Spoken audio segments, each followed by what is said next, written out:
Okay, let's talk about all the oddest things that we've heard in this case that are just not true. And I'll start.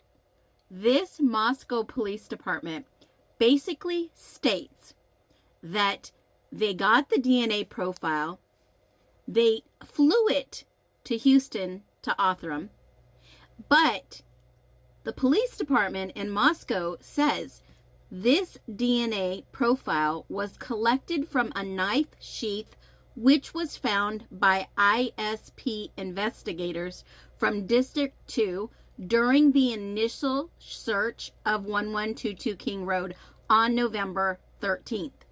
The sheath had been transported to the lab by ISP troopers.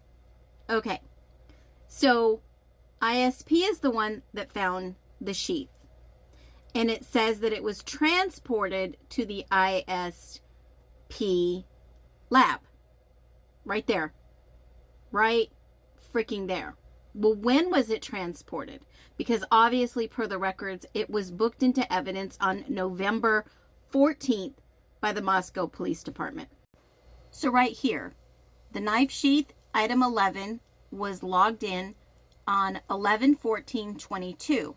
Right there. Most of the evidence you'll see was logged in on the 14th. Indeed, there was a Kershaw knife, which is one of these, and then a steak knife, which is one of these. And then you can see knife sheath. Now, here's the interesting part. And the other mysterious fact is sequence 265 basically was written on 3/21/24, an account of the actual night of 11/13. Well, there was a little issue with 11/12, but that's in another video. But 11/13 says at 20:15 hours, which is 8:51, at 20:51, which is 8:51 hours, I responded to 1122 King Road.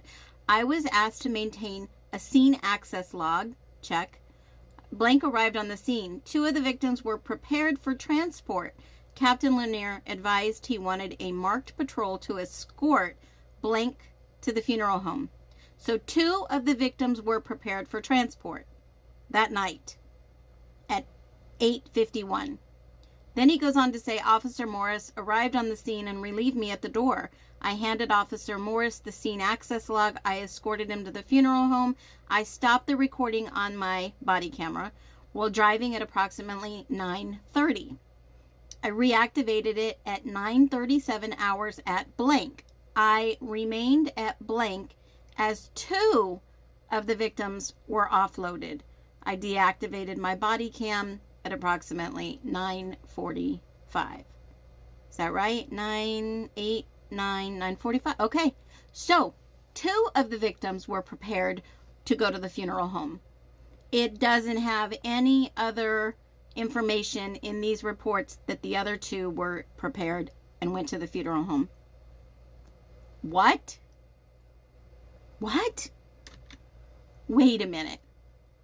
Has anyone else found the other reports where the other 2 victims were transported to any funeral home or what? I'm so confused. Don't bodies usually go to the coroner's office? Why did they move them to the funeral home? Anyone? I'll wait for an answer. Be well.